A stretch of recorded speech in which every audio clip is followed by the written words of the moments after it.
Wa nahaka an tarkis shalah, Allah melarang engkau daripada meninggalkan sembahyang. Kenapa? Kalau kita meninggalkan sembahyang itu kenapa sebabnya Allah melarang? Karena kalau kita meninggalkan sembahyang itu banyak kemudaratan yang kembali kepada kita. Banyak mudarat yang kembali kepada kita. Kalau untuk Allah kada ada mudaratnya, kita kada sembahyang. Sedikit pun Allah kada terganggu dengan kita kada sembahyang. Tapi kita yang banyak dapat kemudaratan kalau kita meninggalkan sembahyang. Makanya Allah berulang-ulang, Rasulullah pun demikian, jangan tinggalkan sembahyang itu. Salli wa sallim ya salam ala nabi khairil anam wal ali wa Bismillahirrahmanirrahim. Al-haqqu ta'ala ghaniyun an a'malil 'amilin li'annahu munazzahun 'anil a'wadi wal agrad. Bermula Tuhan Allah Subhanahu wa ta'ala maha kaya daripada amalnya orang-orang yang beramal. Artinya Allah Ta'ala tidak membutuhkan, tidak memerlukan kepada amalan-amalan orang yang beramal itu. Karena Tuhan itu maha suci daripada mengambil faidah terhadap makhluknya atau mengambil keuntungan daripada makhluknya. Fala tanfa'uhu ta'atuk wa la tadurruhu ma'siyatuk, maka tidaklah bermanfaat kepada Allah ketaatan engkau dan tidaklah memudaratkan kepada Allah oleh maksiatnya engkau. Jadi sama ada kita ini taat, sama ada maksiat terhadap Allah, itu tidak ada sangkut pautnya bagi Allah manfaat atau mudarat itu. Wa inna ma amaraka wa nahak lima ya'udu 'alaika minal masalih wal manafi fid darain la ghairu. Hanya saja Allah menyuruh engkau dengan taat, menyuruh sembahyang, menyuruh kita puasa, menyuruh kita bersedekah, nyuruh kita naik haji, melarang kita maksiat. Hanya saja Allah lakukan demikian karena sesuatu yang kembali kepada diri kita daripada kemaslahatan dan manfaat di dunia dan akhirat. Tidak ada lain pada itu. Jadi keuntungan ibadah semata-mata untuk kita. 100% keuntungan ibadah itu kembali kepada kita. Tidak ada sedikit pun keperluan Allah Ta'ala dengan ibadah kita ini. Amaraka bitta'at liyuqarribaka ilaihi. Allah suruh kita dengan taat. Sembahyang tadi, zikir, baca Quran, agar dia dekatkan engkau kepadanya, supaya kita dekat. Jadi Allah menyuruh kita dengan macam-macam ketaatan itu agar kita dekat dengan Allah. Karena kalau kita dekat dengan Allah, kita akan beruntung. Karena apa sebabnya? Karena Allah itu maha segala-galanya. Allah maha kaya, Allah maha kuasa. Kalau kita dekat dengan zat seperti itu, keuntungan akan datang kepada kita. Tidak usah dibandingkan kepada makhluk. Cuma sebagai contoh yang kecil, kita dekat dengan orang kaya, nyaman kita. Dekat dengan orang yang berkuasa, nyaman juga kita. Dekat dengan orang kuat, nyaman juga kita. Nah, jadi ini kalau kita taat, kita akan dekat dengan Allah. Allah tuh maha kaya, Allah tuh maha kuasa, Allah maha segala-galanya. Alangkah nyamannya hidup kita kalau kita dekat dengan yang maha kuat, kaya dan sebagainya tadi. Nah, jadi Allah menyuruh kita taat ini supaya kita dekat dengan Allah.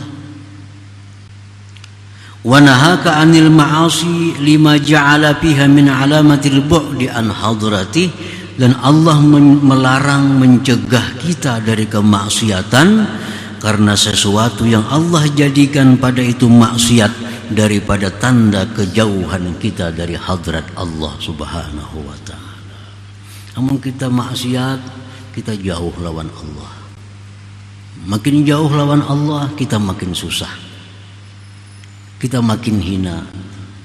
Kita jauh dengan orang yang mulia, kita akan semakin hina. Dan jadi itu sebabnya Allah melarang maksiat supaya jangan jauh lawan Tuhan. Nah, para muhibbin rahimakumullah. Nah, dicontohkan Allah memerintahkan kita bimuhafazatis salawat. Ini Al-Quran. Wahafizu, jaga, pelihara sembahyang. Sembahyang ini ibadah yang paling pokok. Allah suruh kita memeliharanya.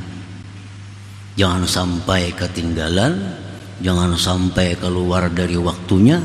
Itu arti menjaga. Wahafizu ala salawat. Nah, Tuhan kadang nyuruh sembahyang, tapi nyuruh jaga. Jadi bukan hanya sekedar sembahyang, dijaga sembahyang itu, dipelihara. Nah, pelihara sembahyang, jaga sembahyang. Karena kalau kita sembahyang, banyak manfaat yang kembali kepada kita. Sedikit pun manfaat itu kadada kepada Allah.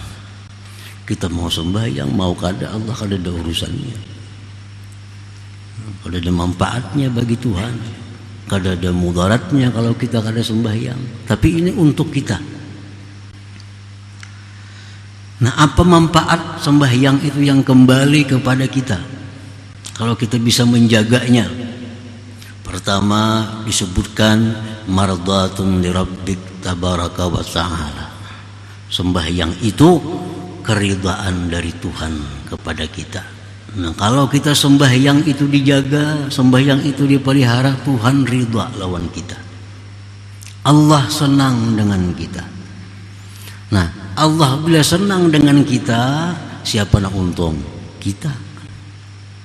Manfaat keridhaan Allah itu kepada kita.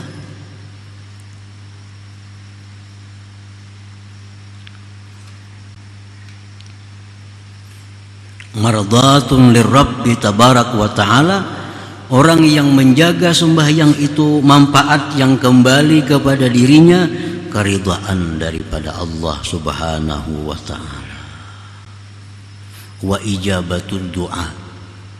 Nah, dikabulkan doa. Jadi kalau kita sembahyang menjaga, kita berdoa, dikabulkan Tuhan doa. Bila doa itu kabul, manfaatnya kepada siapa? Kepada kita juga. Nah, kepada kita nyaman mendoa kita kabul.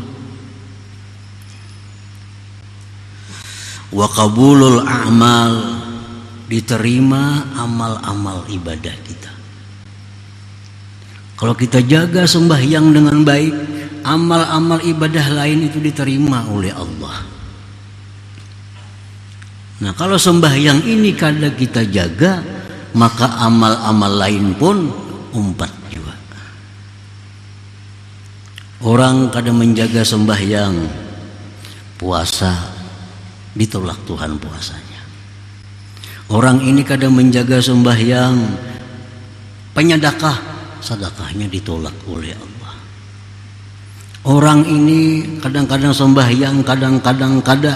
Naik haji, naik hajinya mardut, ditolak oleh Allah. Karena sembahyang ini sentralnya. Nah, jadi manfaat itu kembali kepada orang yang sembahyang itu. Wa barakatun fir rizqi, berkah rezeki. Nah, orang yang penyembahyang ini, artinya penyembahyang itu artinya orang yang sembahyang tepat waktu. Itu rezekinya berkah. Rezeki berkah itu belum tentu banyak, sedikit tapi berkah, apalagi banyak berkah. Nah, rezeki yang berkah inilah yang membawa kepada taat terhadap Allah. Duit ini bila 10.000 tapi berkah, maka duit ini akan membawa kita kepada ibadah. Nah, bila ada duit di kantong kita, duitnya kada berkah, maka duit itu akan membawa kepada hal-hal yang tidak baik, membawa kepada hal-hal yang maksiat. Kalau duit yang kada berkah. Nah, orang yang sembahyang, orang yang menjaga sembahyang, manfaat yang didapatnya adalah antara lain berkah rezekinya. Nah, nukar bajunya untuk taat kepada Allah. Nukar kendaraannya dibawanya taat kepada Allah. Apa yang ditukarnya berkah, sehingga selalu membawa kepada taat lawan Allah. Nah, ini berkah rezeki.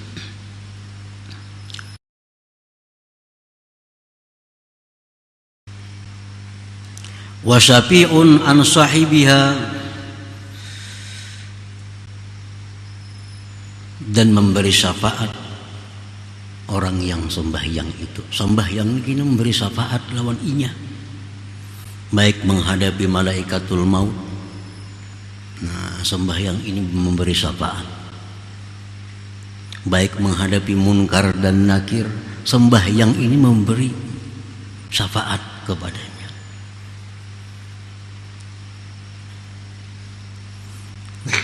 Salah satu contoh taat yang mana manfaatnya itu kembali kepada orang yang melakukannya itu.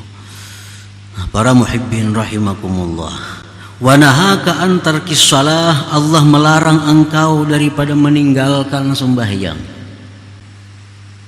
Kenapa? Kalau kita meninggalkan sembahyang itu kenapa sebabnya Allah melarang? Karena kalau kita meninggalkan sembahyang itu banyak kemudaratan yang kembali kepada kita. Banyak mudarat yang kembali kepada kita. Kalau untuk Allah kada ada mudaratnya, kita kada sembahyang. Sedikit pun Allah kada terganggu dengan kita kada sembahyang. Tapi kita yang banyak dapat kemudaratan kalau kita meninggalkan sembahyang. Makanya Allah berulang-ulang, Rasulullah pun demikian, jangan tinggalkan sembahyang itu. Karena meninggalkan sembahyang itu adalah awal dari kehancuran iman, kehancuran Islam, kehancuran orang yang meninggalkannya itu.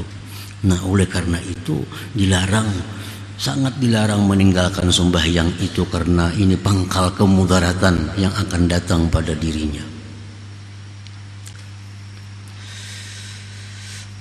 Li'annaha rab'ul barakah min kasbihi wa rizqih. Tuhan itu melarang kita jangan sekali-kali kada sembahyang. Karena bila kita kada sembahyang itu berkah ini diangkat. Berkah umur, berkah rezeki, berkah usaha diangkat oleh Allah. Maka bila berkah ini diangkat oleh Allah, kada ada kebaikannya lagi. Usaha kita kalau berkahnya diangkat, usaha itu kada akan baik lagi. Rezeki diangkat berkahnya, akan membawa kepada kejahatan-kejahatan. Nah, itu orang kada sembahyang itu ditariki Tuhan berkah-berkah itu. La yuqbalu minhu sairul a'mal, tidak diterima daripadanya sekalian amal. Pemuasa orangnya tapi sembahyang menu kada diterima Tuhan puasanya itu. Orangnya penyedekah, bakal sedekah nomor 1, tapi kada penyembahyang, sedekahnya kada diterima oleh Allah. La yuqbalu minhu sairul a'mal.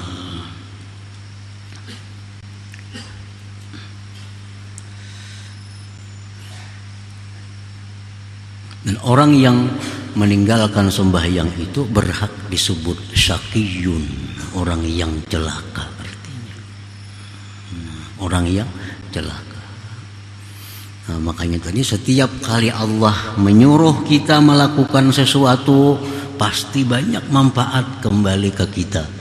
Bila mana Allah melarang kita memperbuat sesuatu, karena di situ banyak mudarat kembali kepada kita bila kita lakukan yang dilarang itu. Nah, para muhibbin rahimakumullah, demikian pula sedekah. Berulang-ulang Rasulullah Allah Ta'ala berfirman supaya bersedekah. Kenapa? Karena Allah mengetahui manfaat sedekah itu sangat banyak bagi orang yang bersedekah itu. Tathirul mal, mensucikan harta. Harta kita nih 1 juta habis duit. Nah, kita sedekahkan sebagian, sisanya ini jadi bersih. Jadi bersih.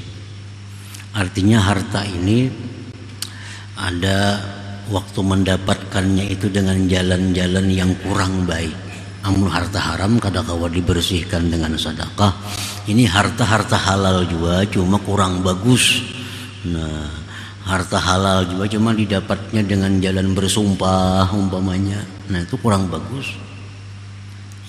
Supaya barangnya ini laku bersumpah-sumpah. Nah, itu merusak barang, merusak rezeki itu. Nah, dengan disedekahkan maka itu jadi bersih.